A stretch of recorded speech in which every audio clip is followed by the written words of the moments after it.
నమస్కారం ఈటీవీ 360కి స్వాగతం. ముందుగా ప్రధానాంశాలు. 6.9 తీవ్రతతో మయన్మార్లో భారీ భూకంపం. ఢిల్లీ, చెన్నై, విశాఖ సహా అనేక చోట్ల స్వల్ప ప్రకంపనలు.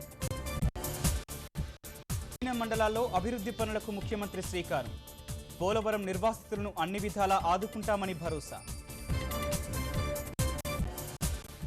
ప్రాణనాథన్ కమిటీ తీరుపై సచివాలయ ఉద్యోగుల ఆగ్రహం. విభజనపై ఉద్దేశపూర్వక జాప్యం చేస్తోందని ఆరోపణ. రాయలసీమను బెంబేలెత్తిస్తోన్న ఎండలు. మరో 2 రోజులు అధిక ఉష్ణోగ్రతలు.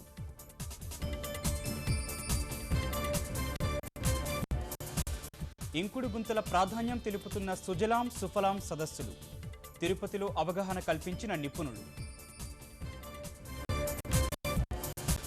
బీసీసీఐ వాదనలతో సంతృప్తి చెందని బాంబే హైకోర్టు. మహారాష్ట్ర నుంచి ఐపీఎల్ పోటీలు తరలించాలని ఆదేశం. శ్రీనగర్ నిట్లో కొనసాగుతున్న ఆందోళనలు. వేరే ప్రాంతానికి తరలించాలంటున్న విద్యార్థులు.